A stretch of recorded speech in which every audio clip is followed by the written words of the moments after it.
Atas pengampunan yang Kau berikan kepada kami, sehingga kami bukan hanya dipulihkan, tetapi menjadi baru di dalam Kristus.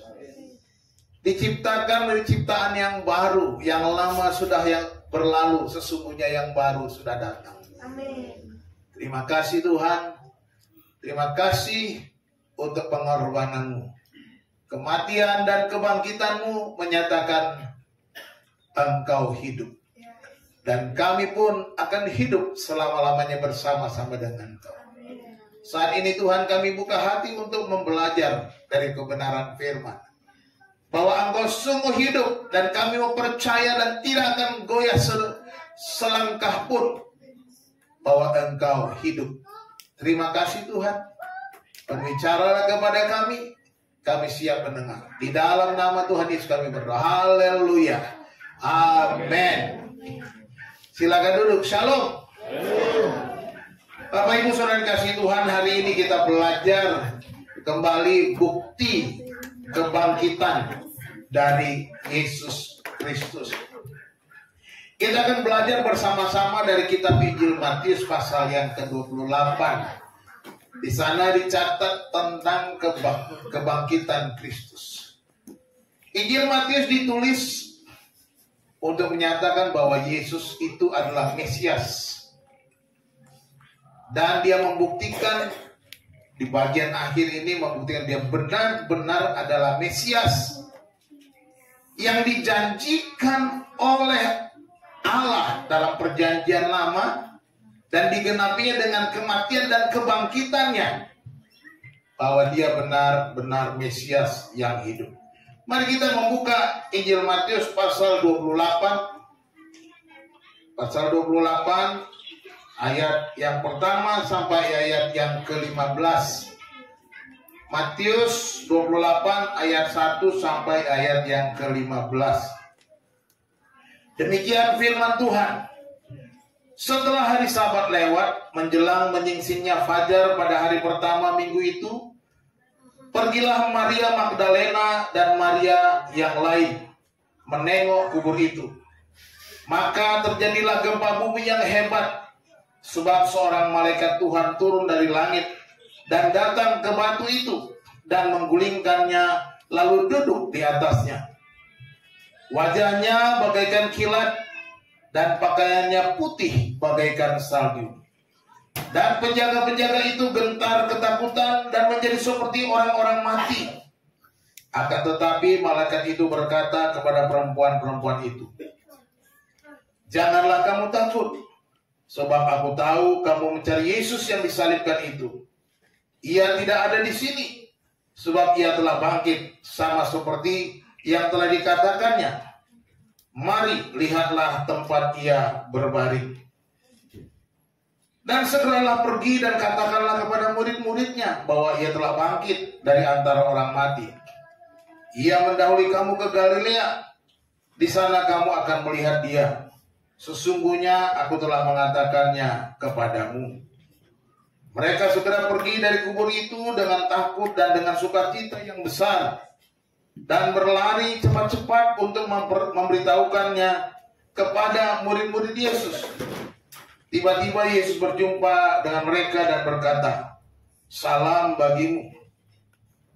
Mereka mendekatinya dan memeluk kakinya serta menyembahnya. Maka kata Yesus kepada mereka, "Jangan takut. Pergi dan katakanlah kepada saudara-saudaraku supaya mereka pergi ke Galilea, dan di sanalah mereka akan melihat aku. Ketika mereka di tengah jalan, datanglah beberapa orang dari penjaga itu ke kota dan memberitahukan segala yang terjadi itu kepada imam-imam kepala. Dan sesudah berunding dengan tua-tua, mereka mengambil keputusan, lalu memberikan sejumlah besar uang kepada serdadu-serdadu itu dan berkata, kamu harus mengatakan bahwa murid-muridnya datang malam-malam dan mencurinya ketika kamu sedang tidur. Dan apabila hal ini kedengaran oleh wali negeri, kami akan berbicara dengan dia sehingga kamu tidak beroleh kesulitan apa-apa. Mereka menerima uang itu dan berbuat seperti yang dipesankan kepada mereka. Dan cerita ini tersiar di antara orang Yahudi sampai sekarang ini. Demikian firman Tuhan. Berbahagialah kita yang mendengar dan yang melakukannya. Amin. Haleluya. Yesus sudah bangkit. Bapak Ibu Saudara dikasihi Tuhan, kalau kita membaca kisah ini, sudah kita dengarkan tadi, saya membacakannya, saudara menyimaknya dengan Alkitab masing-masing. Bagaimana peristiwa kebangkitan itu kita tahu, kubur Yesus ditempatkan dalam sebuah kubur yang dibuat dari gua, lubang yang besar. Kemudian gua itu ditutup dengan batu yang besar sekali dan tidak bisa digulingkan oleh 1-2 orang, harus rame-rame. Kemudian dijaga oleh prajurit-prajurit. Bayangkan, sudah ditutup dengan batu besar yang berat, dijaga prajurit-prajurit, dan kemudian dicatat juga oleh Alkitab, kubur itu dimeteraikan supaya tidak ada sembarang orang bisa membuka. Seperti orang buat tanah ini milisial, saudara, dilarang menguasainya. Kira-kira ada tanda seperti itu. Meterainya ada di situ. Ya. Lalu kemudian pagi-pagi benar, seorang perempuan namanya Maria Magdalena dan Maria yang lain disebutkan sana, pergi untuk melihat ke kubur Yesus. Secara akali perempuan ini tidak mungkin bisa membuka batu itu. Makanya dalam perjalanan mereka siapa yang akan menggulingkan batu itu supaya kita bisa rempah-rempahi mayatnya. Walaupun mereka berpikir tentang siapa yang akan mengguling, tapi mereka terus berjalan. Dan nyata ketika mereka tiba di kubur itu, batu itu sudah terguling. Kubur itu sudah terbuka. Dan mayat Yesus sudah tidak ada lagi di dalam kubur itu. Mereka bertemu dengan seorang yang berpakaian putih. Dan ingat, jangan takut, dia sudah tidak ada di sini. Dia sudah bangkit. Beritahukan kepada para murid. Lalu diberitahukan dan sudah. Dan kisah berikutnya di bagian ayat 11 sampai 15 dikatakan, serdadu-serdadu ini pergi kepada para imam, melaporkan peristiwa yang sebenarnya kepada para imam. Tetapi para imam karena kelicikannya, karena kebenciannya kepada, dan juga karena ketakutan mereka terhadap apa yang akan terjadi berikutnya, karena kubur itu sudah kosong, prajurit ini pun disogok, disuap, dibayar dengan sejumlah besar uang. Dan berkata, beritahukan saja kepada orang-orang, pada waktu kamu tertidur pada malam hari, murid-muridnya mencuri mayatnya. Nanti kalau wali negeri tahu, urusan kami akan beritahukan supaya kamu aman, tidak diomelin, tidak didesersi sebagai prajurit, kira-kira begitu. Dan akhirnya para prajurit itu pun pulang, membawa sekantong uang masing-masing. dan juga menceritakan bahwa Yesus mayatnya dicuri. Seiring dengan itu kemudian dalam perkembangan dalam abad pertama banyak peristiwa tentang teori-teori kebangkitan Yesus. Ya, ada di sini kan para wanita salah melihat kubur. Ya, ada teori yang bilang bahwa Maria Magdalena salah lihat kubur, salah masuk kuburan supaya mengalihkan. Oh, sebenarnya masih ada. Mereka pergi ke kubur yang memang belum dipakai, kubur yang kosong, kira-kira gitu. Ada juga teori bilang bahwa ini ada berita hoax yang disebarkan imam dan tua-tua Yahudi. Ya, seperti kita baca tadi, ayat 11, 13, 15 itu ya. Dan kemudian ada juga Yesus hanya koma katanya. Yesus itu tidak mati, cuma koma, belum titik. Tidak sadarkan diri, kemudian sadar kembali. Itu ada teorinya. Ini yang menyebutkan ini Albert Schweitzer. Albert Schweitzer. Ini seorang teolog juga. Teolog liberal. Lalu ada yang bilang Yesus pergi ke Mesir dan jatuh cinta kepada pendeta wanita Dewi Isis. Ini menurut Lawrence. Ini teori-teorinya kita lihat. Jadi ada banyak teori-teori dimunculkan supaya menolak kebangkitan Yesus.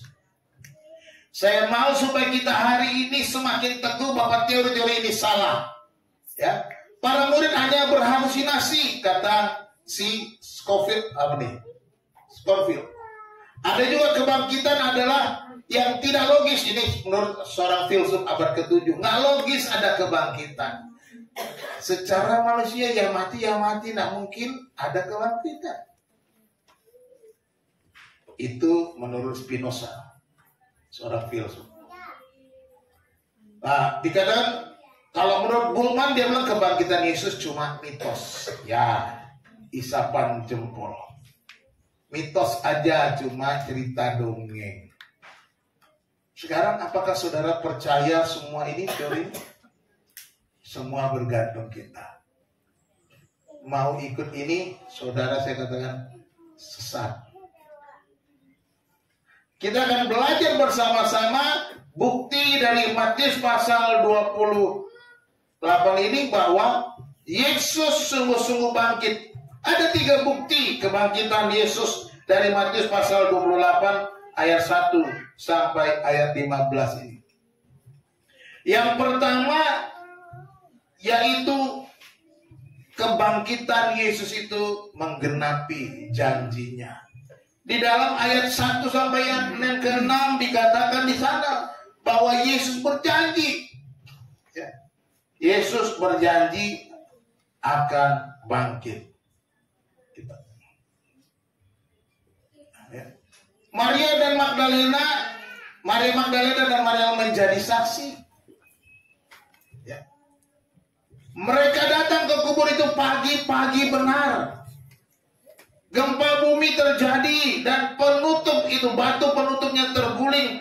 Penjaga-penjaga gemetar ketakutan. Lihat itu dicatat di sana jelas sekali. Dan malaikat Tuhan menegaskan janji itu. Coba satu orang baca ayat yang ke-6. Satu orang membaca ayat yang ke-6, putra aja yang di depan. 28 ayat 6. Ia tidak ada di sini sebab ia telah bangkit, sama seperti yang telah dikatakannya. Mari lihatlah tempat ia berbaring.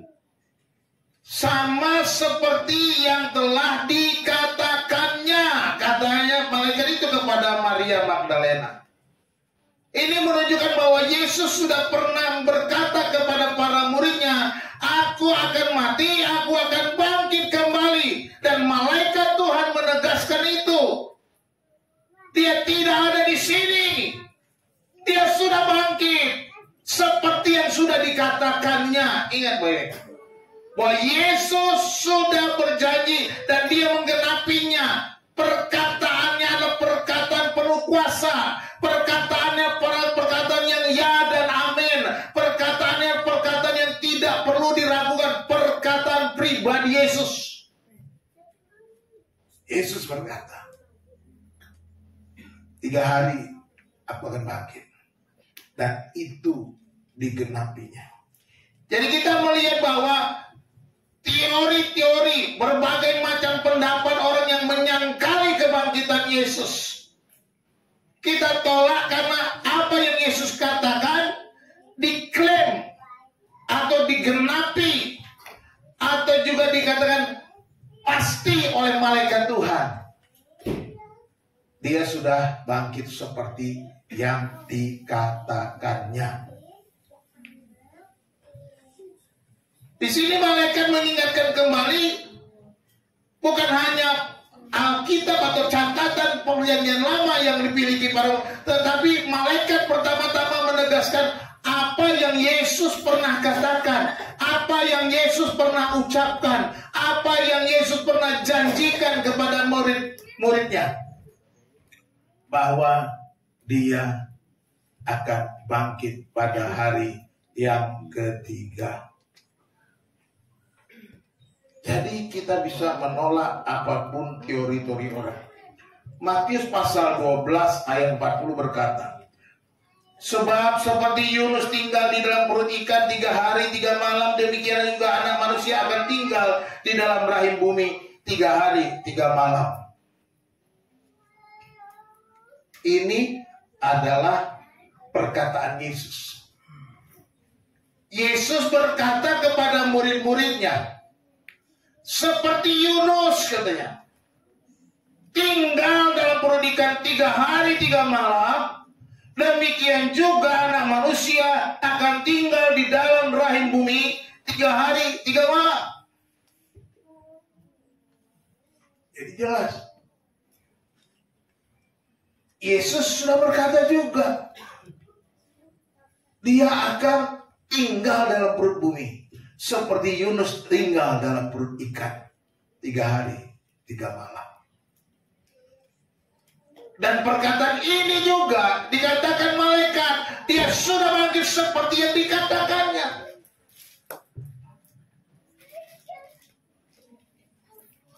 Perjanjian lama dikatakan janji Tuhan pasti digenapi. Ini seringkali saya ulangi ya, Mazmur 12 ayat 7. Janji Tuhan adalah janji yang murni bagaikan perak yang teruji, 7 kali dimurnikan dalam dapur peleburan di tanah. Kaulah Tuhan yang berjanji, tak sekalipun kau ingkari. Amin. Yesus berjanji dia akan bangkit, dia akan mati, 3 hari kemudian dia bangkit. Dia berkata seperti Yunus ada dalam perut ikan 3 hari 3 malam, demikian juga anak manusia akan ada 3 hari 3 malam dalam perut bumi, akan mati, akan dikuburkan.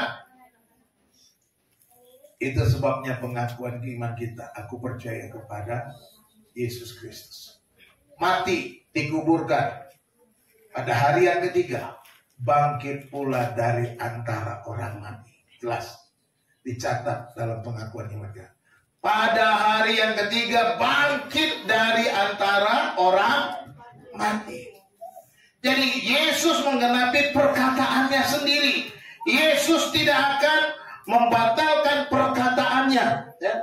Yesus tidak akan membatalkan perkataan, sebab dia adalah Tuhan yang tidak mungkin mengatakan kebohongan. Yesus tidak akan pernah berdusta. Sebab apa yang dikatakannya adalah perkataan penuh kuasa. Amin. Apa yang dikatakannya digenapinya. Yesus, apakah Yesus bangkit benar? Benar bangkit. Karena apa? Apa yang dikatakannya digenapinya. Yang kedua, kebangkitannya juga menyatakan dia sudah selesai melakukan tugasnya.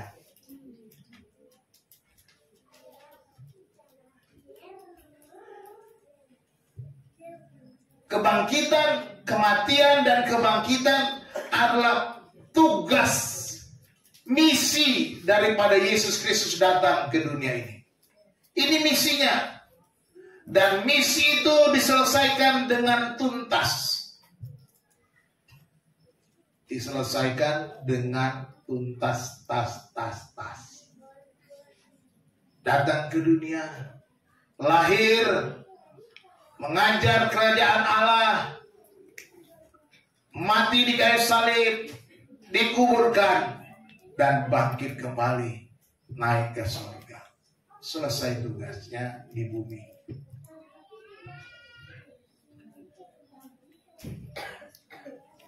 Bapak Ibu, saya pernah dengar atau membaca kisah seorang kosmonot. Kosmonot itu apa ya?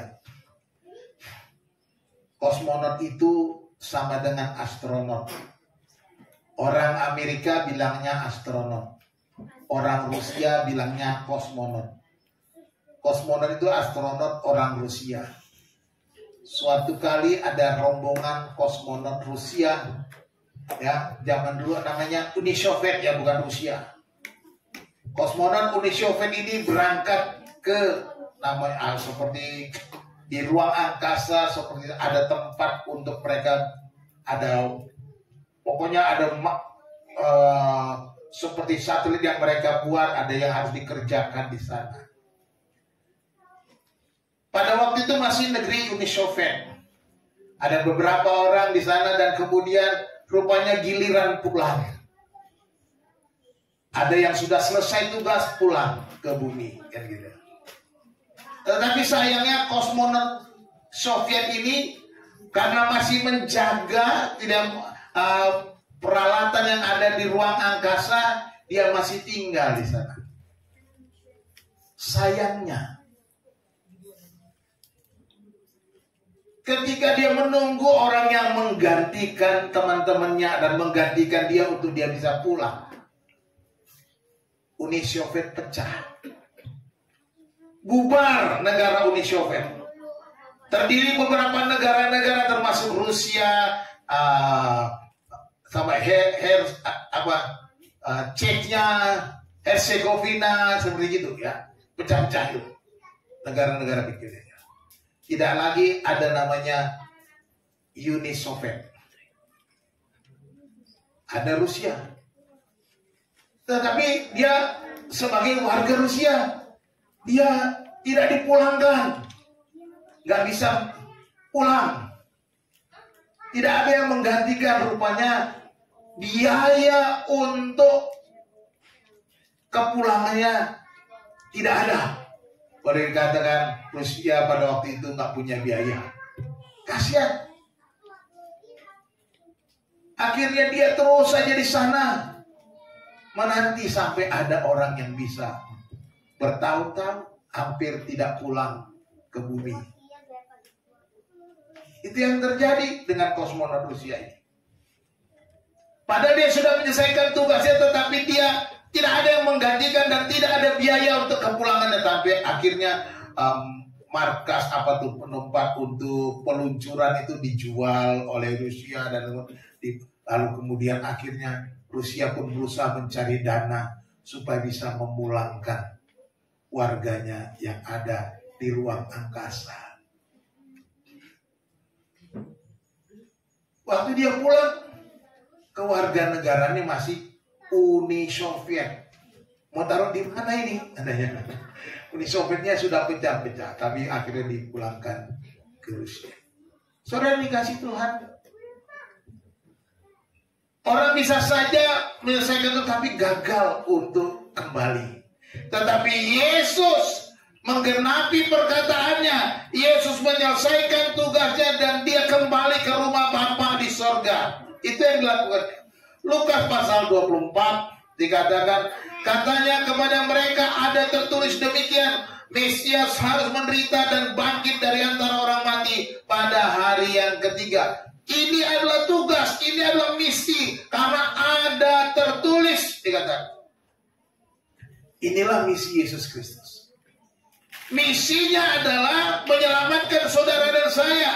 Yesus adalah Mesias yang harus menderita. Dia mati di kayu salib dan bangkit kembali.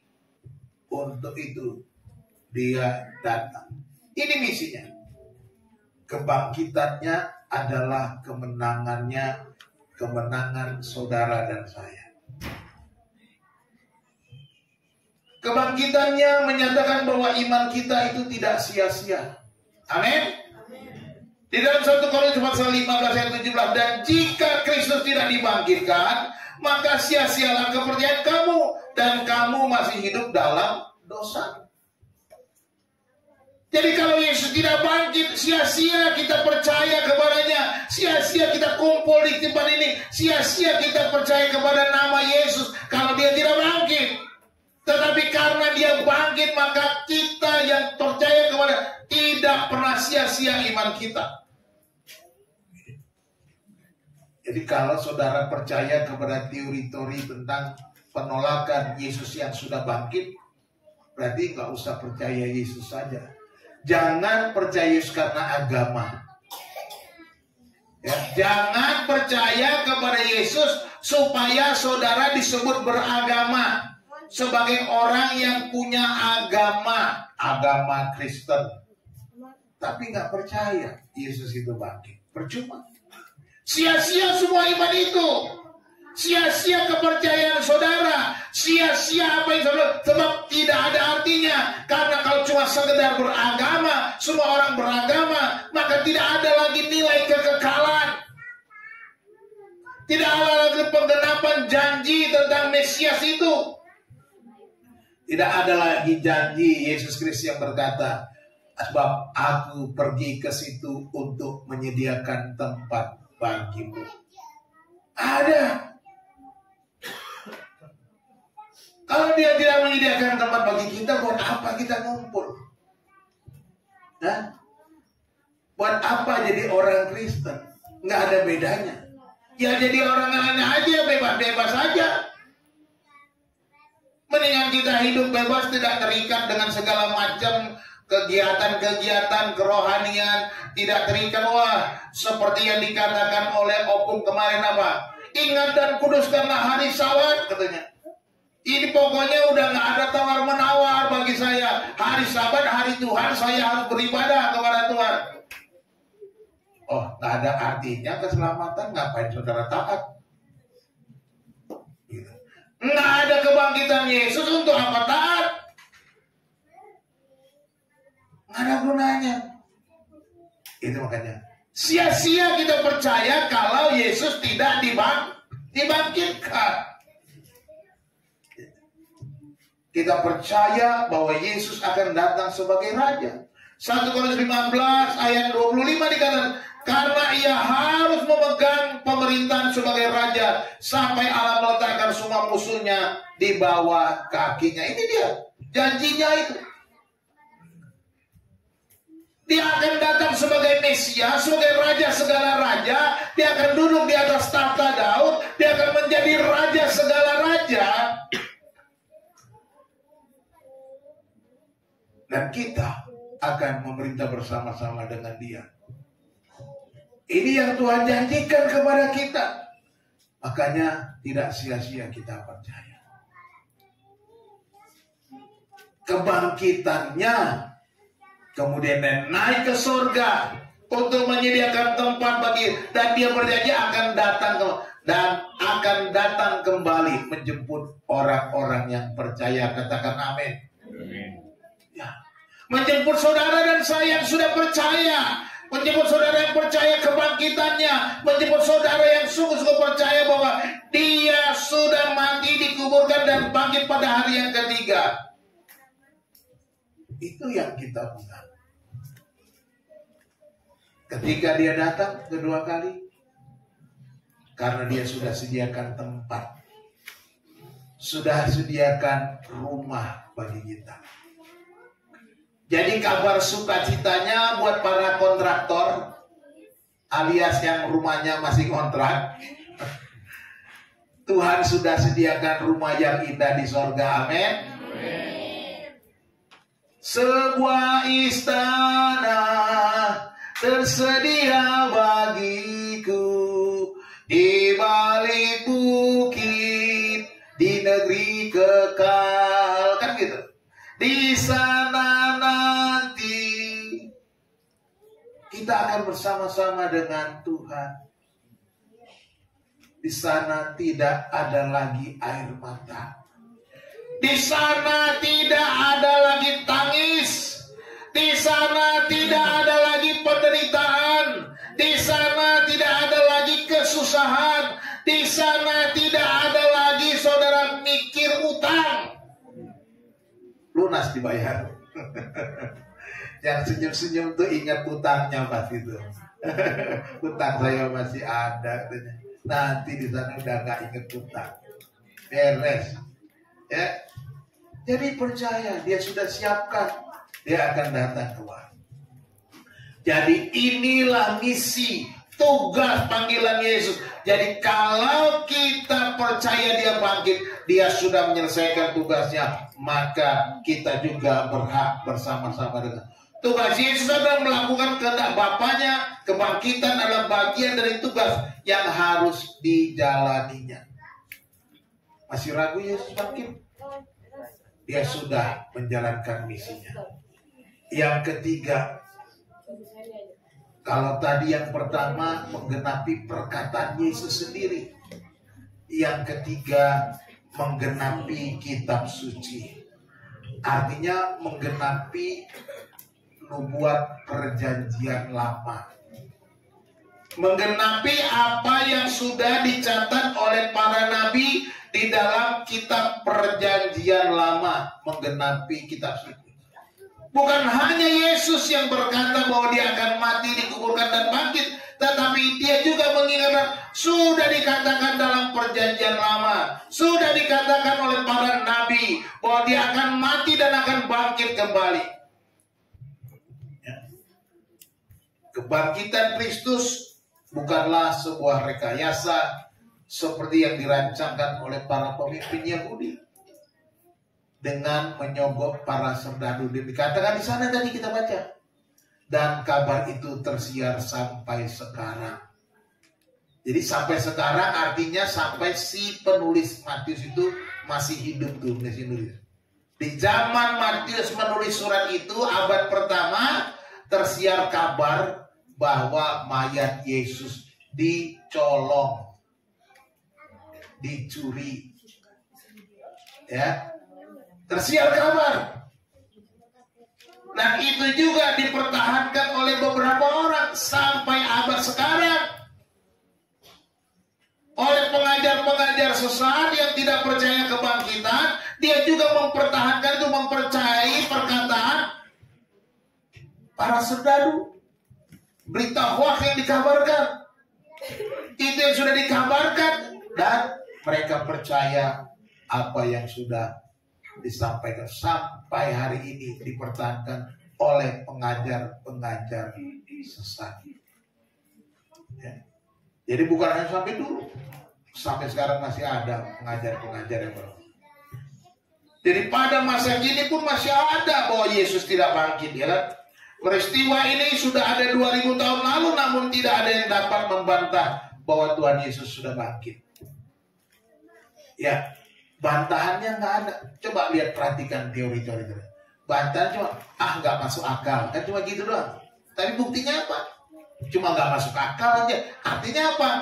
Dia nggak mau terima aja. Karena nggak masuk akal ada orang mati bangkit. Itu aja. Tapi buktinya harus ada. Buktinya dibuktikan. Oh, itu buktinya ada mayat Yesus. Ini buktinya Yesus masih dikafani di dalam kuburan. Harus ada bukti begitu, otentik. Tapi nggak ada yang bisa. Tetapi ketika orang datang ke kubur Yesus pada masa sekarang, saudara boleh pergi ke Bethlehem, ke Yerusalem, ke Palestina, ke Israel sana. Walaupun saya belum pernah sih ke sana ya. Tapi siapa tahu saudara, kita berangkat sama-sama ke Yerusalem, Tuhan berkati. Rombongan GPB segala bangsa Paskahnya di kubur Yesus.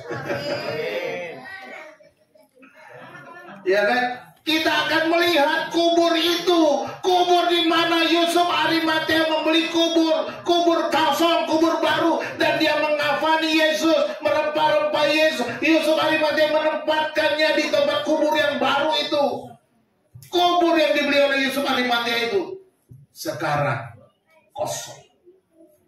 Sekarang kosong, tidak ada mayat, tidak ada tubuh Yesus, tidak ada yang terbaring di dalam gua kubur itu. Nggak bisa ada yang bantah. Nggak bisa sekedar teori-teori.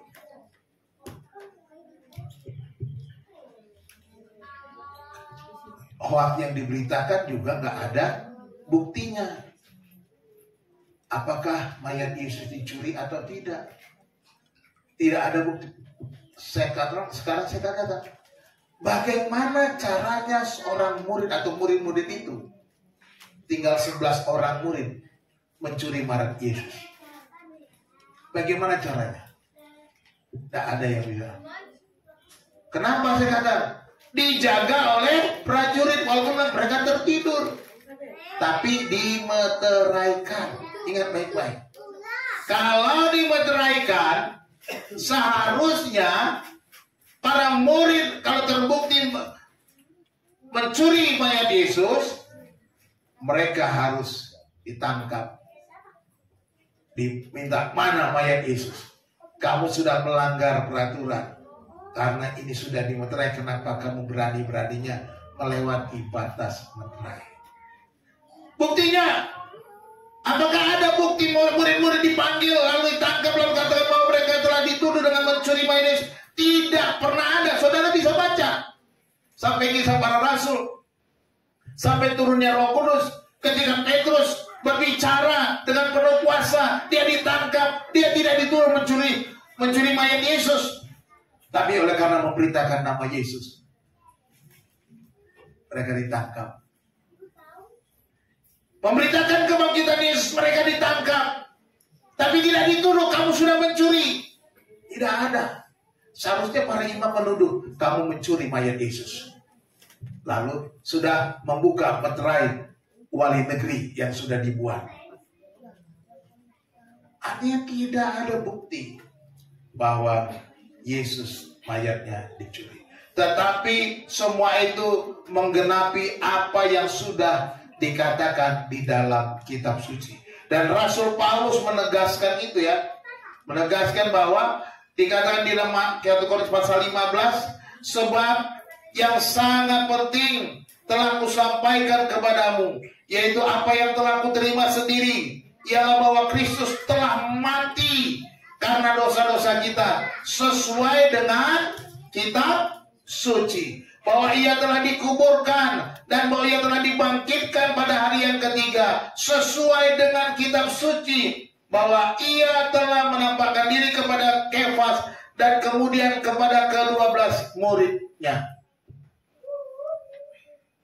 Harus jelas kan? Dia mati sesuai dengan kitab suci, dikuburkan dan dibangkitkan sesuai dengan kitab suci. Artinya Paulus mau mengatakan kebangkitan Yesus itu sudah tersurat dalam kitab suci. Siapa Paulus? Siapa Paulus? Paulus adalah seorang ahli kitab. Dia seorang yang belajar perjanjian lama dengan baik. Dia murid Gamaliel. Dia mau membunuh orang-orang percaya. Tetapi dalam perjalanan ke Damsyik, Saulus dipanggil Tuhan dan diganti namanya Paulus. Jadi apa yang dikatakan oleh Paulus dalam 1 Korintus pasal 15 ini valid. Bahwa kematian kebangkitan Yesus itu sesuai kitab suci. Karena dia apa? Dia tahu kitab suci, dia belajar kitab suci, dia tahu apa yang dikatakan para nabi, dia tahu nubuat-nubuatan dalam Alkitab, dia pelajari semua itu. Dia sudah dan dikatakan dicatat bahwa Paulus adalah murid yang paling pintar dari Gamaliel, seorang imam besar yang pada waktu itu, guru atau profesor kitab suci perjanjian lama. Dia muridnya. Dan Paulus katakan kematian, kebangkitan itu sesuai dengan kitab suci. Jadi kita tidak bisa bantah.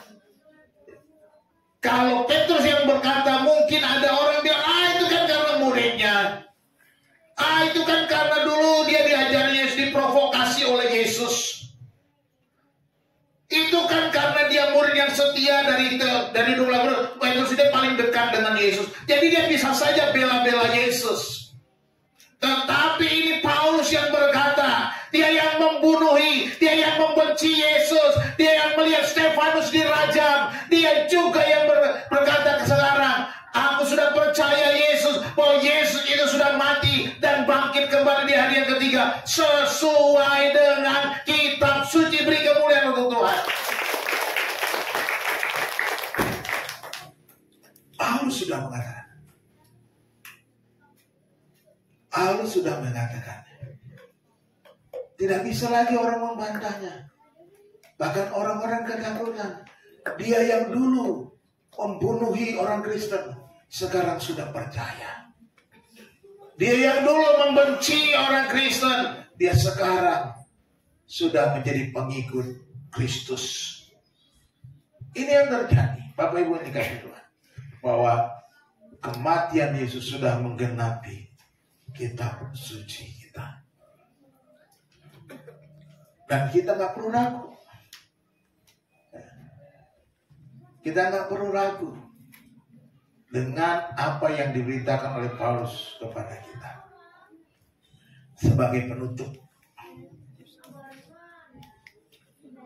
Dari kita belajar hari ini ada 3 hal bukti kebangkitan Yesus. Yang pertama apa tadi?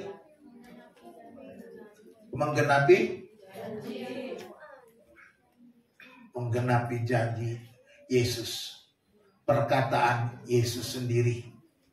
Yang pertama, seperti yang dikatakan Yesus. Artinya apa? Bahwa Yesus penuh kuasa, bahwa Yesus benar-benar hidup, bahwa Yesus dapat dipercaya. Amin. Yesus dapat dipercaya.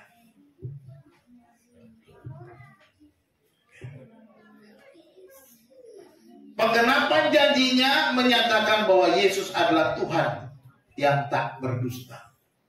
Dia dapat dipercaya. Oleh sebab itu percayalah.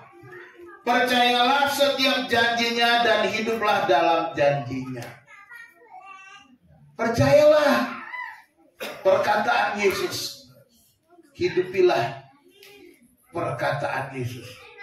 Ada banyak perkataan kita sudah belajar tiap-tiap minggu, tiap hari. Bahkan tadi kemarin hari Jumat malam saya sudah katakan, cari dahulu kerajaan Allah. Siapa yang ngomong? Yesus yang ngomong. Bisa dipercaya nggak? Kalau percaya, bisa dipercaya, pegang teguh. Ya. Pegang teguh. Maka semuanya akan ditambahkan. Bisa dipercaya nggak? Kalau Tuhan akan menambahkan berkatnya. Bisa? Yakin? Pegang teguh. Itu perkataan Yesus. Yang kedua, bukti kebangkitan Yesus, dia sudah selesai melakukan tugasnya. Ya, selesai melakukan tugasnya. Yesus mati dan bangkit untuk melaksanakan misinya atau tugasnya sebagai juru selamat. Ini misi yang diemban oleh Yesus. Percayalah kepadanya, satu-satunya jalan keselamatan yang sejati dan kekal. Amin. Tidak ada jalan lain. Yesus bilang, akulah jalan dan kebenaran dan hidup, tak seorang pun sampai kepada Bapa kalau tidak melalui aku. Kisah para Rasul 4 ayat 12 dikatakan, sebab di bawah kolong langit tidak ada nama lain yang olehnya kita dapat diselamatkan selain nama Yesus. Tidak ada nama yang dapat menyelamatkan. Jadi tugasnya sudah dilakukan, tugasnya sudah dilaksanakan, menunjukkan kebangkitannya sungguh sudah komplit, nyata, bukan isapan jempol, bukan mitos, bukan hoak, tapi kisah nyata. Yang ketiga, kematiannya menggenapi kitab suci, ya. Kematiannya menggenapi kitab suci. Jadi bukan hanya perkataan Yesus digenapi, tetapi perjanjian nubuat Alkitab, nubuat perjanjian juga digenapi. Kitab suci dengan tegas menyatakan bahwa Yesus akan mati dan bangkit. Ya, perjanjian lama. Nah, kalau kitab suci juga digenapi, artinya kitab suci bisa dipercaya atau tidak? Bisa. Tidak. Ada yang bilang tidak. Artinya bahwa kita juga harus pegang teguh perjanjian lama. Jangan pilih-pilih bahwa janji Tuhan itu murni, ya kan? Nah, kita lihat, percayalah bahwa kitab suci adalah firman Allah yang tidak mungkin salah. Saya sudah bilang dari awal kemarin, ada 3 doktrin penting. Ya, yang pertama tentang Yesus Kristus, pribadi Yesus, ya kan? Yang kedua tentang Allah Tritunggal. Ini. Yang ketiga tentang Alkitab. Ini pegang baik-baik. Kalau sudah sama 3 ini, nah, baru kita bisa nyanyi. Ku tak pandang dari gereja mana, asal kau berdiri atas firman-Nya. Udah. 3 ini kalau sama, baru kita sama. Kalau nggak sama 3 ini, bukan, kita nggak saudara. Nggak saudara dalam Tuhan maksudnya, ya. Saksi Yehova nggak sama kan? Yesusnya nggak sama. Alkitabnya nggak sama. Allah Tritunggalnya nggak sama. 3-tiganya udah jelas beda dengan kita. Ya jangan saudara dengan saksi Yehova. Jadi nggak bisa, gitu, nggak tawar-menawar. Ada juga namanya gereja GTY, Gereja Tuhan Yang Maha Kuasa. Pernah dengar namanya? Gereja Tuhan Yang Maha Kuasa? Nah, hati-hati nggak usah ikut. Itu aliran dari Korea. Hati-hati. Itu ajaran yang ngaco, beda 3 ini. Ya beda. 3 ini kalau sudah beda, jangan diikutin. Jadi yang suka ikut Facebook itu hati-hati, ada Gereja Tuhan Yang Maha Kuasa. Sekarang mereka udah mulai berubah karena udah mulai ketahuan. Mereka berubah. Makanya saya bilang tadi hati-hati dengan di Bible study. Mereka mulai masuk. Memang mereka begitu, mulai GTY itu masuk lalu melalui Bible study tadinya. Namanya online Bible. Tapi sekarang mereka ganti strateginya supaya bisa masuk mempengaruhi orang. Ya gitu. Harus pegang ini baik-baik, kitab suci. Kitab suci adalah firman Allah yang tak mungkin salah di dalam tulisan aslinya. Ingat catatan ini baik-baik, Ibu-ibu. Tidak mungkin salah di dalam tulisan aslinya. Pada waktu kemarin ikut kuis perjanjian lama ditulis dalam bahasa apa? Ibrani dan Aram. Ada aslinya dalam bahasa Ibrani. Tapi ada sebagian bahasa Aram. Karena ada bahasa Aram itu hampir sama dengan bahasa Ibrani. Percakapan orang-orang di Palestina ada bahasa Aram. Bahasa Ibrani, bahasa Aram, bahasa Arab itu dekat, bersaudara. Satu rumpun namanya. Kenapa satu rumpun? Coba aja banyak yang sama. Saya udah bilang kan, contohnya ada yang bilang abah atau abi. Bahasa Ibraninya abah. Orang Arab bilang Bismillah. Betul nggak? Orang Ibrani apa? Besemelah. Be itu dalam, sem nama Elah, dalam nama Allah. Bismillah dengan nama Allah, artinya sama. Besemelah. Kan dekat, mirip. Karena memang berdekatan itu rumput. Orang Arab juga mirip-mirip dengan bahasa Ibrani. Jadi nggak usah pusing ya. Jadi kalau saudara boleh nggak pakai bahasa Arab? Boleh. Karena orang Kristen yang tinggal di Arab bahasanya bahasa Arab. Tidak pakai bahasa Indonesia seperti saudara. Ya masa di Palestina dia suruh bahasa Indonesia? Kamu salah. Nggak boleh bahasa Arab. Nggak boleh gitu.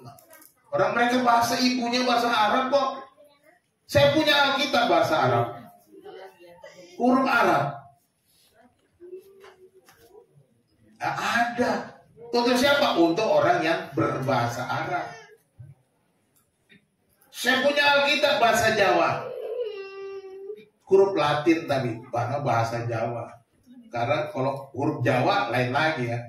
Ada bahasa Batak, tidak pakai huruf Batak. Ada huruf Batak juga. Kalau pakai huruf Batak saya juga nggak bisa baca. Pakai huruf Jawa juga saya nggak bisa baca huruf Jawanya. Ya kan? Kalau bahasa Ibrani, alhamdulillah saya masih bisa baca. Bahasa Yunani, alhamdulillah bahasa Yunani saya bisa baca karena sudah belajar. Jadi percaya Alkitab adalah firman Allah tanpa salah dalam tulisan aslinya. Ya, dalam tulisan aslinya. Yang kita punya sekarang kan terjemahan, betul kan? Terjemahan itu adalah usaha para ahli Alkitab untuk menyampaikan pesan Tuhan dalam bahasa yang kita mudah pahami. Jadi begitu, ya. Jadi nggak usah diprotes. Makanya saya bilang kalau saudara bilang ada ayat yang salah, mari kita diskusi. Saya bisa jelaskan kenapa begini dan kenapa begitu. Jadi saya senang kalau saudara-saudara kritis mencari ayat yang salah, boleh mencari ayat yang salah. Kalau saudara ketemu, mari kita diskusi. Jadi mari kita serahkan hidup kita percaya. Jadi Yesus sudah bangkit, buktinya jelas. Alkitab mencatatnya bahwa perkataannya digenapi, bahwa tugasnya sudah diselesaikan dengan tuntas, bahwa apa yang menjadi kebangkitan itu juga adalah catatan kitab suci yang digenapi dalam kebangkitan Yesus. Tuhan Yesus memberkati kita berdoa. Bapa di dalam sorga, terima kasih Tuhan untuk kebenaran firman Tuhan yang sudah kami dengar. Kami bersyukur kepadamu ya Allah atas kasih setiamu, atas kematian, kebangkitanmu bagi kami ya Tuhan, sehingga kami memperoleh kebangkitan, kemenangan, sukacita, harapan baru, masa depan. Oleh karena Engkau hidup, kami memiliki masa depan. Arah Engkau hidup, ada hari esok. Terima kasih Tuhan, kami mengucap syukur dan bersyukur atas segala kemurahan Tuhan yang kami terima. Kami mengucap syukur atas firman Tuhan yang sudah kami dengar. Dalam nama Yesus Tuhan kami sudah berdoa. Haleluya. Amin.